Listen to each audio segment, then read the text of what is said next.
So today we're excited to have Tod Bolsinger with us. Todd is the executive director of the Church Leadership Institute, and he's an associate professor of leadership formation at Fuller Seminary. And he's also probably more well known to many of us for his book, Canoeing the Mountains. He's also had a newer one come out called Tempered Resilience. And so we're really pleased that he has agreed to be here with us today, and just look forward to learning from him and what God has laid on his heart to share with us today. So Todd, it's all yours. Good afternoon, or good morning from California, where I am. It's nice to be with all of you. I was telling the friends earlier today that I have had this great privilege of using Zoom to connect with people in all different places. In the last week, I have been to Hawaii and now New Brunswick without leaving home. So it's been an amazing world that we're in terms of being able to connect and learn together using this particular modality. So it's very nice to be with you all in the middle of this time of change. I'm going to share my screen. Hopefully it'll work fine. When I traveled a lot, I always wished I'd have an 11-year-old with me to do my technology, but I'll try to do my best to take us through this season, and then we'll have a significant amount of time for some Q&A afterwards. So hopefully we'll be able to get very specifically to the material that you want to bring on. So let me make sure this works. I think I got it. We're on our way. So I've entitled this, I know that we're talking about the introduction to adaptive leadership, but I've given this the title, How Not to Waste a Crisis, and talking about the context that we find ourselves in today. I don't know about you, but the world changed for me dramatically. It felt like overnight in one day. It was March 13th in 2020, last year, Friday the 13th. How could I possibly forget? I was in Sioux Falls, South Dakota. And all of a sudden, by the time I got back to Los Angeles on my flight, the world had changed completely for me.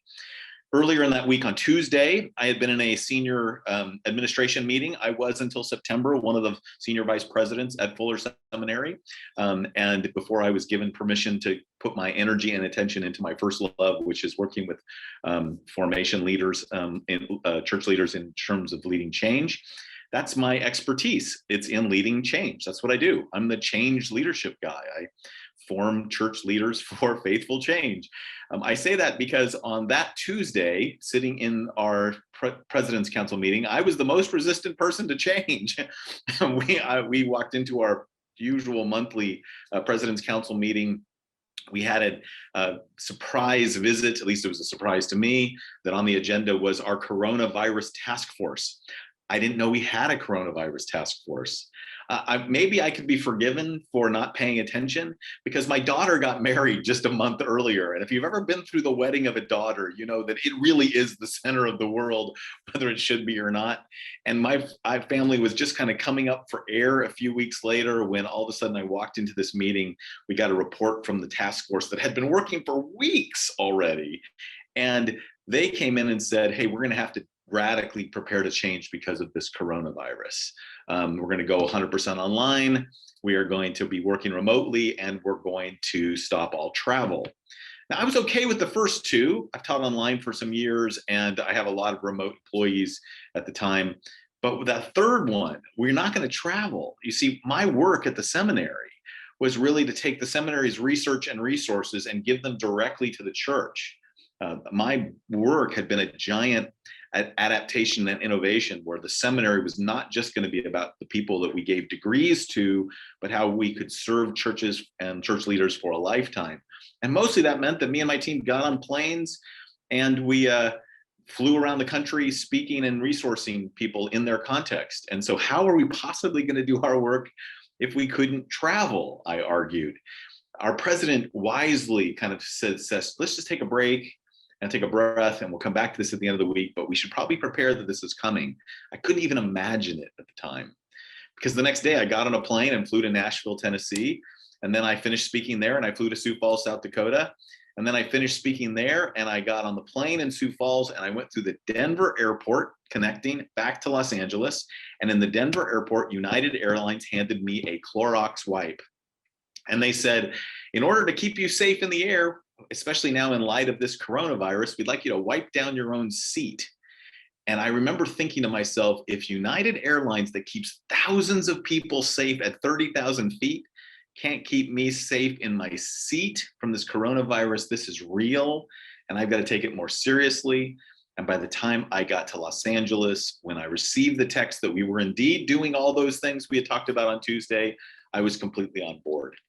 And I look back at it now and realize that experience, that kind of whiplash of going from being completely resistant to the world that was changing around me to having to be one of the people leading our organization, our school, into the changes that were thrust upon us, is really where I spend a lot of my time, and is really at the center of even my own work. And so I experienced it personally again.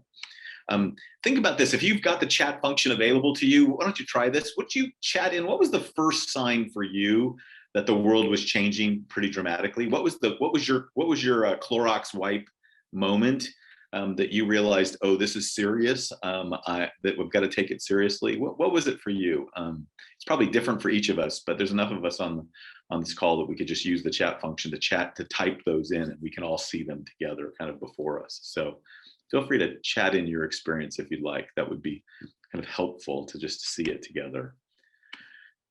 Notice the wearing of masks. Yeah, like notice that, just that whole notion that has actually been happening in Asian countries for years, off and on, that became normal, right? The province banned gatherings pretty quickly, schools closed, we couldn't meet in the church building. Yeah, that happened in the United States. That happened that next Sunday, March 15th. Every church I knew, everybody I consult with, everybody that I was with, bam, it's like they all became television ministers overnight using Facebook Live. Someone said they canceled the NBA and the NHL seasons. Yeah, that was actually that for many people when sports were affected, right? Those two, the school, they sent our kids home, sports. Oh, now we know we're serious, right? In the United States, March Madness, which is the college basketball tournament, became hugely, became really important because all of a sudden that meant we had to take it seriously, right? But notice how some of these things are really personal, like I canceled a wedding, eye surgery we couldn't have, right? The notion that you're in London and you got a text saying you got to get back immediately, right? The Olympics. One of the reasons why I ask people to type in this is realize we've had a universal experience. I mean, really a completely shared experience of disruption, but how it affects us is personally. Our response to a crisis like this is really personal. For me, it was about how can I do my job if I can't get on a plane? It was on a plane that they handed me the Clorox wipe that made me realize this. For many of us, it's how can I, what about my children? How can I keep people safe? Like we have a universal experience, but we experience it personally, and personal disruption is really significant for us thinking about how we lead people through change. One of the things that actually helped me a great deal in the middle of this, as I look back, was that I had what I call dispatches from the future. I had people who were further along in the change process, who could speak into my life and who could encourage me to take more seriously that which I was resisting. One of them was my son. He lives in Seattle, Washington. His girlfriend is a social worker in a convalescent home. Some of the first deaths in the United States were in convalescent homes in Seattle, Washington. So they had heard already not only about it, they were already taking precautions to be safe. I remember calling my son from the middle of that trip, which I'd often do with my adult children, is I'll call them when I'm on the road. And my son saying to me, Dad, you realize that someone in your age group is particularly vulnerable. Nothing like having an adult child to make you feel old all of a sudden. And that notion that because they were further in the process and because I trust my son, I could be more open to change. I called my brother. He was living in northern Italy at the time. When I heard that they were having a lockdown in northern Italy, I texted him and said, "What's a lockdown?"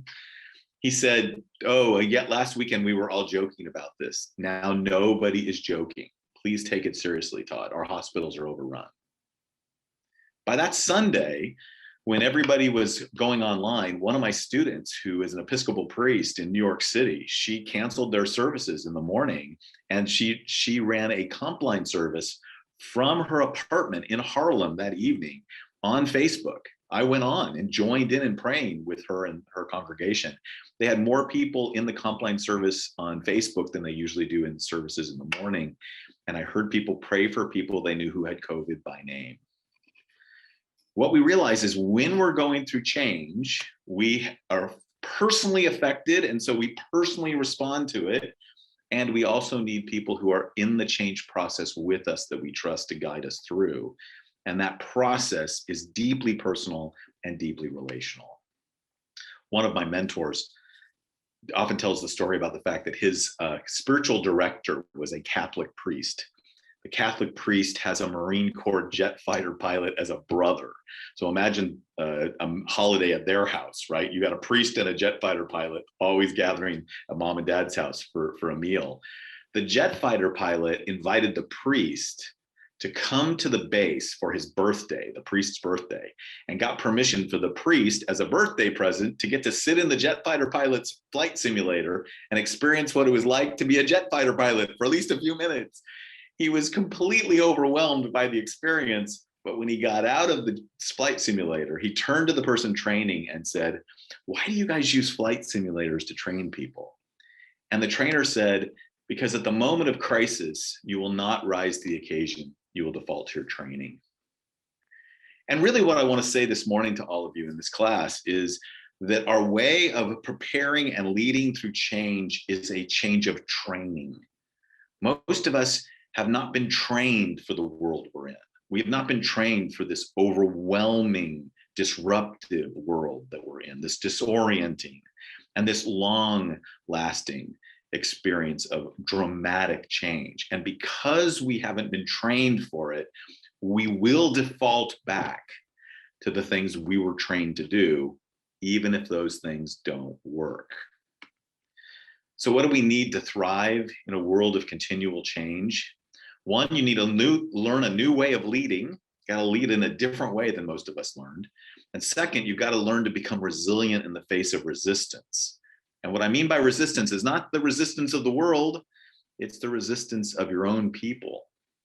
But the great challenge for most of us is not the changing world. That's a challenge. The greater challenge is the resistance of our own people to what we try to do to lead them into a changing world. And so we'll talk about those two things, and then we'll spend some time and some conversations together about them. So one of the first ways to think of this for me that I found really helpful comes from Ronald Heifetz at Harvard University. He's the person who is the person who is behind a lot of the research on what is called adaptive leadership that came from Ronald Heifetz himself. Heifetz was a medical doctor before he became a instructor and teacher in leadership. And he often uses medical analogies that I think to be really helpful. And he wrote an article in 2009 called Leadership in a Permanent Crisis. And what he was trying to basically say was, in the 21st century, we're only 9 years in, and we've already had two massive disruptions. One was the 9/11 experience in the United States, and the second was the 2008 global recession. He said that we now live in a world where we can expect there to be crises like this, and that, we've had two in a decade. He had no idea that 2020 was coming, did he? A world that we find ourselves in with three massive crises at the same time, affecting the entire world: a global health pandemic, a global economic recession, and social uprisings over injustices long neglected that have come to the surface. So to find ourselves in a place where we literally are experiencing something that no other group, especially of religious leaders, have ever experienced, and we're trying to lead our people through that kind of unprecedented crisis. What Heifetz says is, when you face a crisis, the best thing to do is think of it as having two phases. Phase one is what he calls the acute phase. It's where you need to stabilize, protect, buy time, survive. It's what he would call, as a medical doctor, what happens when you go to the emergency room, right? When you're wheeled in because you're having an emergency.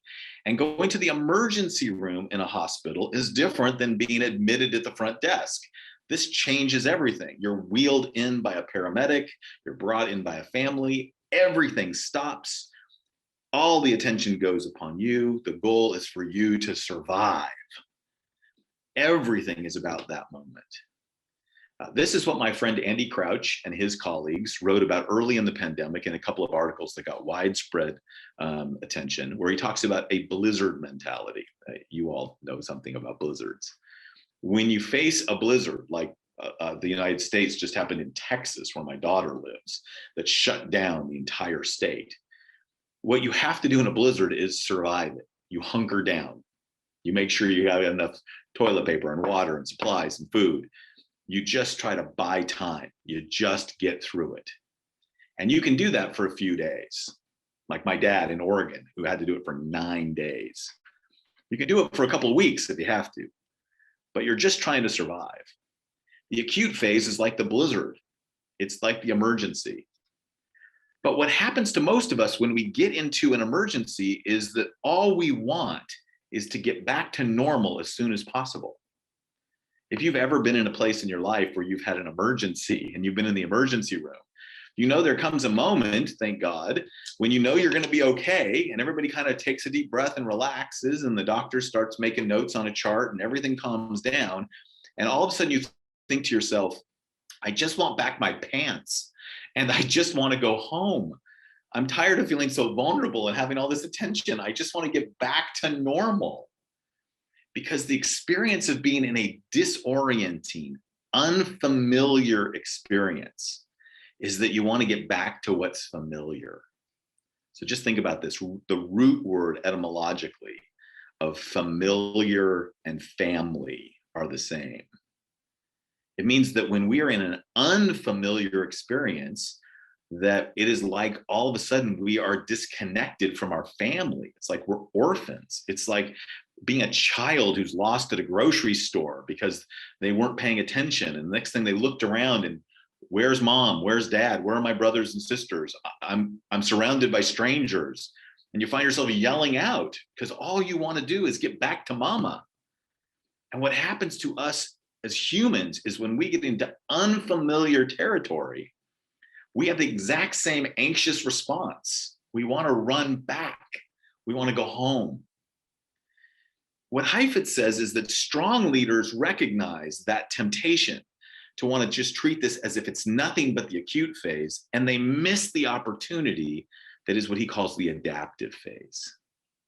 The adaptive phase is where you begin to take advantage of this crisis to address the underlying issues that we've not had the will to confront before the crisis. This is where we look at all the things that have been revealed in COVID and revealed in the pandemic and revealed in the crisis and say, okay, these things didn't just happen because of this, they were revealed in the middle of it. And what would it be like if we were to try to prepare ourselves not just to survive, but to thrive on the back end? It's what my friend Andy Crouch calls the ice age mentality. If you understand that this blizzard is not just a freak storm, but the beginning of an entire new climate pattern, then you're going to treat it differently than if you think it's just going to go away. If you actually think of this as an opportunity to look at a changing environment and to pay attention to things that we've seen coming, but that now are writ large before us, you have an opportunity, Heifetz says, to hit the organizational reset button. And this is how we don't waste a crisis. The problem is, of course, that most of us were not trained for this. And so what we do when we hit a crisis is use the acute phase to run back to what is familiar, instead of learning how to lead through it and go from surviving to thriving. So to be clear, you survive the acute phase through relationships, wise relational support. You gather people around, take good care of each other, make sure that you've got the kind of support you need. I'm always heartened to see a group of people who are connected and colleagues on a screen like this to help you realize, look, it's not just my voice that's important, it's everybody else's face. You have to take advantage and build upon the wise relational support, and that's what gets you through the acute phase. But you thrive in the adaptive phase when you come through it by developing the capacity to address the underlying issues. The things that have been there all along, the things you're now more aware of, and the things that are keeping your congregation from fulfilling its mission in a changing world. I wrote Canoeing the Mountains in 2013. It was published in 2015. It was published because we were talking about the way the world is changing from a Christendom to a post-Christendom world, But in 2020, it has been picked up and even more people have read it because we now recognize that these underlying issues that were here before, that have been here for half a generation, are now impacting us greatly. So one more chance to chat in. Here, I want you to do some thinking about your own context. I want you to compare some notes that you can all draw from. My dad is almost 80 years old. I talked to him yesterday after 9 days where they were hunkered down in a storm, just to check in to make sure he was okay. My dad has a number of the underlying health conditions that make COVID particularly dangerous. He's got diabetes, he's got neuropathy, he's got heart problems. If the wrong delivery boy shows up at his door without a mask, it could be bad for my dad. So we want to keep him safe. But I also find myself wishing we could help him with his underlying health conditions, that he wouldn't just be trying to survive, but that he could come through this and thrive, that he could be healthier. So yes, you've probably seen some strengths of your congregation that are worth celebrating and you need to draw from. But if you think about what are some of the underlying conditions that were revealed in your congregation, what are some of the things you've noticed and seen that were probably there before, but now have been writ large? How would you think about this? This gives you a moment to do what Ronald Heifetz calls getting up on the balcony, right? So lack of authentic connection. Thank you, Carolyn. Notice how many of us have now begun to realize we are members of a church, we are brothers and sisters with each other, and yet our connection is not nearly as deep as we thought. Apathy, right? People don't care nearly as much as we thought. We can really probe that. Yeah. Pervasive, even majority sect nominalism, right? The fact that our faith isn't as deep, control issues, misplaced dependency on structures and forms which are no longer available. Great insight, Sean. Thank you for that. What else do you notice? See, this is really critical because these are these larger things. And if we can learn to pay attention to them, then we can learn to thrive through them. Got a couple more, perhaps. Let me show you what shows up when I've done this. So on March 15th, I got back from, I was the 2 days after I got back from Sioux Falls, South Dakota. All the churches that I work with, I consult and coach with churches all over the country. And now I do this all full time. I was doing it part-time at the time while I was still a senior VP. Now I get to do this full time. All the churches I was working with around the country all went online.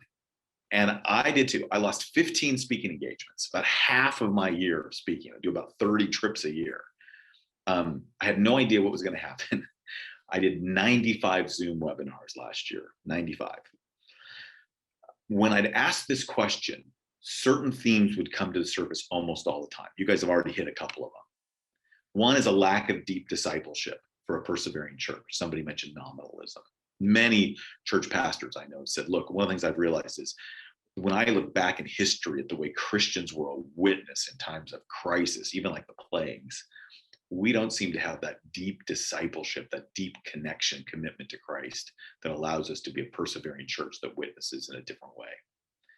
The lack of deep community, someone mentioned connection, right? That keeps people connected and unified in times of disconnection and division. You know, when you can change churches with the click of a mouse, or when one tweet from one political character can immediately separate the church into factions, you start realizing we don't have nearly as deep a community as we thought.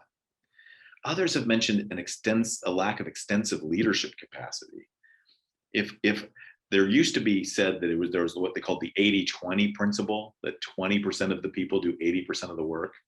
Many pastors have been telling me, I think we have a 595 principle, like 5% of the people, maybe even less, maybe it's 3 people are doing all the work in the congregation, and it's all focused on a few people, like the pastor, couple of lay leaders. Like everything has to be centered on our campus, because we can't even imagine the idea of our church being more distributed, more networked, more decentralized, because we don't have the extensive leadership capacity. And a huge thing that's been raised up, especially in the United States, is this inability to speak prophetically, especially about injustice and serve the common good, because we've been so shaped within cultural privilege that we think that if the church isn't at the center of everything and getting special privileges, then somehow God is being mocked. We don't understand what it's like to have an entire history of of being on the margin, speaking prophetically for the least and the lost. We've lost our capacity to do so. But this may not be true in any of your movements. But if you recognize any of these or other underlying conditions, what you'll recognize is that this moment, thriving through this crisis, is about being able to lead differently by attending to these things and not just the things that we want to look at that would take us back. So here's a quote from Ed Friedman, a Jewish rabbi who was a marriage and family systems therapist who applied systems thinking to religious organizations. He said, when any relationship system is imaginatively gridlocked, I want to pause on that phrase, relationship system.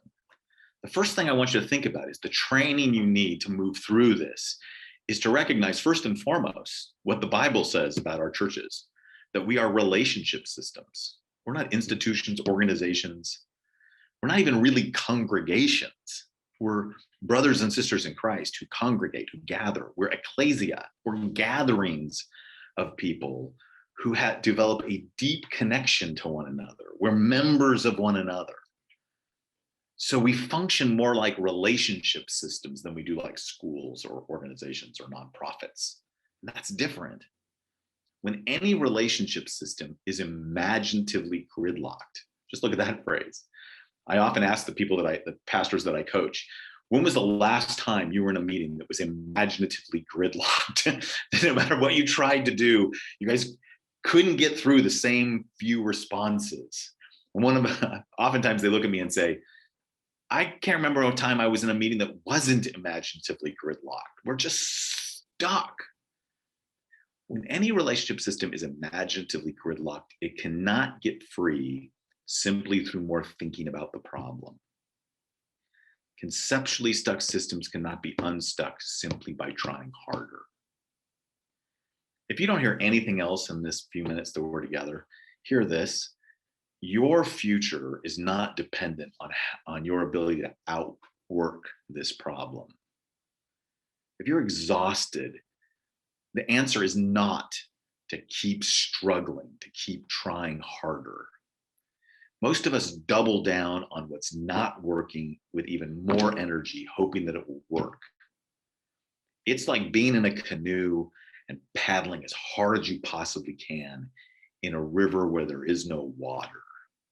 You're just going to exhaust yourself before you make any progress. Conceptually stuck systems cannot be unstuck simply by trying harder. For a fundamental reorientation to occur, that spirit of adventure, which optimizes serendipity and which enables new perceptions, must happen first. Notice what he says here, a spirit of adventure, a capacity to see things you haven't seen because you view this moment differently than you have before. This isn't a crisis. This is a crisis that offers us an opportunity to discover new things, serendipity, to see new things we haven't seen before. And with that new perception, we begin to get unstuck. What did he mean by a spirit of adventure? For Friedman, it meant two things. Adventures require learning.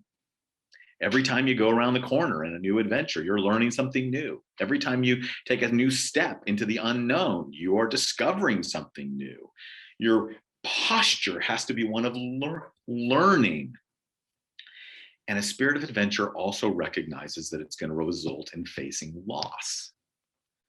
That every adventure, there's things that have to be set aside. There's difficulties, there's challenges, there's loss.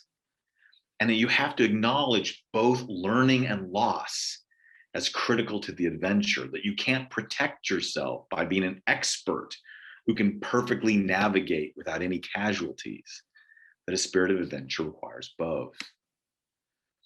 So in the book, Canoeing the Mountains, I tell the story of Lewis and Clark and the Corps of Discovery. You can read it for yourself. It's a story that is important to American history, but it's a story that is also fraught because while it was about discovering a water route that would be the center to the economic survival of the young United States of America, it also was part of the larger doctrine of discovery that allowed people of European descent to believe that anything they stumbled onto, they owned. And so, like any experience of talking about history, it is fraught and complicated.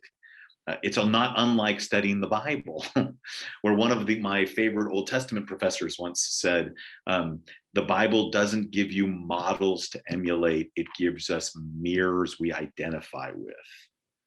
The only one we emulate is the author and perfecter of our faith, Jesus. Everyone else we might emulate at one moment and at another moment not. And so that sense of, as mirrors we identify with, we take this historical example to think about a way of moving forward. Thomas Jefferson purchased, as if he could, the Louisiana Purchase from Napoleon.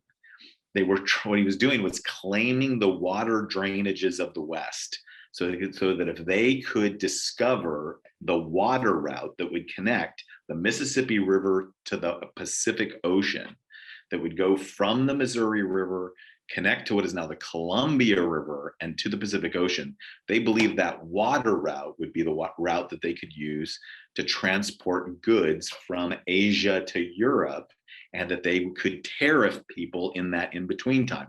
That claiming of the water route would be like owning the internet today. It was critical to their economic plans. After 18 months of traveling upstream, Meriwether Lewis on August 12, 1805, came to the edge of what is between Montana and Idaho. And at that edge, he stepped over a pass, expecting to find a stream on the other side. He had just taken a drink out of one stream, a tiny spring that becomes the Missouri River. The water he had drunk went thousands of miles all the way to the Gulf of Mexico and out to the Atlantic Ocean. Now he was expecting to step over this pass, drink out of another stream. That water would flow to the Pacific Ocean, and that would be the water route. With a half-day portage, they could take their canoes out of one and put them to the other, and they would have the water route. And as he stepped up to the edge of the Lemhi Pass, he looked over to find the Columbia River and found the Rocky Mountains. Now, you're Canadians, your Rocky Mountains are way more daunting than our American versions. But our American Rocky Mountains are so huge if you've grown up in the eastern part of the United States, where your idea of a mountain is about 4,000 feet tall. The Smoky Mountains of the East, the Appalachian Mountains, are beautiful, but they are rounded hills that you can imagine someone carrying a canoe over, not 14,000-foot peaks that have snow on them all year long. The Rocky Mountains were a giant disruption. Yes, there was a water route there, but only if you could cross over 300 miles of mountains. What they discovered was that the entire mental model was wrong. Their assumption was that the future, the geography of the future, would be the same as the past. And it actually was completely and utterly different than anybody had expected. And they were unprepared for that moment. How do you canoe over mountains? We're water people. We're going to canoe our way forward. We came on this trip to find a water route. What do you do when you find mountains? And the answer is that we were trained for a different context. Remember, you default to your training. We're trained for rivers and not mountains. And so now we need to learn, be trained in a new way of leading. And that new way of leading is what Ronald Heifetz and Marty Linsky call adaptive leadership, where you are no longer the expert, but now you have to learn to make your way forward. That a technical problem, they say, is the application of current knowledge, skills, and tools to resolve a situation. A technical problem is a problem an expert can solve. And it doesn't mean it's a trivial problem. Heart bypasses are technical problems. Flying a jet plane is a technical problem. Preaching a sermon on the Trinity, it's difficult, but it's a technical problem. I work at a seminary. We train people how to do it. Walking with people through death of a loved one, really painful, but a technical problem. We can all be trained to do it. An adaptive challenge cannot be solved with one's existing knowledge, skills, and tools. You don't have the expertise. Instead, it requires you to make a shift values, expectations, attitudes, or habits of behavior. That shift is experienced just like a spirit of adventure. It requires learning. It results in loss. And it reveals competing values that must be negotiated. Is this about a water route, or is it about discovering a whole new world? Which one will take us back, the other one will take us forward. And that what decisions are we going to make when we have competing values? And this is what we were not trained to navigate. We were trained to be experts who navigate with people through the history and wisdom of the scriptures and our traditions into a known world. I always say this, think about this. I work at a seminary. Everybody who ever comes to seminary, someone said to them, you know, you're like the best Christian I know. You should go pro. You should become a professional Christian. You should go to a professional Christian school, and they will teach you and train you, and you can spend your whole life then being the person. And we give them a master of divinity. Sounds like a superhero, doesn't it? And we send them back into their congregations where they are in many places, the expert in the Bible, in tradition, in pastoral care. But what happens when now you have to lead a group of people into the future and you haven't been trained in that kind of leadership? What does it require of you? And how can we prepare for it when you can no longer be the expert? It will require you to lead differently. So here's the first key adaptive leadership principle. People don't resist change, they resist loss. The huge struggle we have with taking people through change is a struggle I had sitting in the President's Council meeting as a person whose entire life is about doing leadership change leadership. I was resisting the sense of loss. How can I do my job if I can't get on a plane? Easy for you to say now, Todd, you're doing Zoom webinars. I didn't know that at the time. I didn't even think I'd like that at the time. I taught online and I couldn't even think about how I would do that. We resist loss. And that loss is that experience, that anxiety-filled experience of being in the unfamiliar territory. And when we are resisting loss, we are not being stubborn, we are anxious and fearful. And leading people through adaptive change means leading them through the experience of loss. That learning itself feels like loss. Eric Hoffer said, in times of great change, learners inherit the earth, while the learned find themselves beautifully equipped for a world that no longer exists. Loss. There were two whispers that changed my life. And I'll say something about this, and then we'll begin to answer questions and we'll pull up the rest of the themes. The first whisper that changed my life is when I began to work with Christians in our denomination. I was beginning to work with churches in our denomination. I'm a Presbyterian, and we were working on a big change initiative. And what I found over and over again is that I would talk to pastors about this changing world, and they would look at me and they would say, in a moment of candor, seminary didn't prepare me for this. I don't know what to do. And sitting here makes me wonder if I can do it. And so introducing people to the notion of adaptive change, a different way of leading where you take people through the loss in a way that they can then begin to hold on to their core values and adapt and change and grow as they go through it, is central to the understanding of what it means to lead in a changing world. But the second whisper was this: I don't know if I can survive it. One person said, I don't worry about whether I can learn to lead change. I worry about whether I can survive it. You see, because when people are experiencing loss, they get mad, they get angry, they are disappointed in us. They look at us and say, I thought you were the person who was going to lead us. I thought you were the expert. I thought you had the plan. And what you have to do to lead adaptive change is stand before a group of people and honestly say to them, God is calling us forward, and I don't know what we're going to do.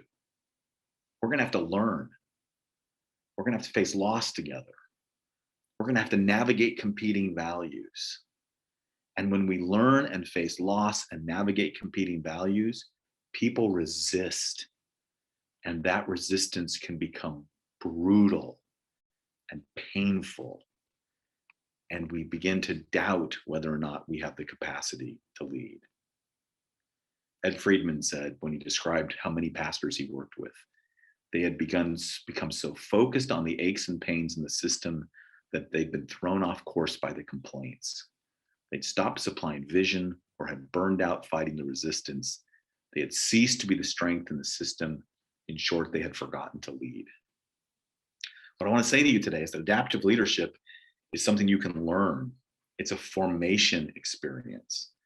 It is a process of learning to let go of our expertise and lead the learning, to be a disciple.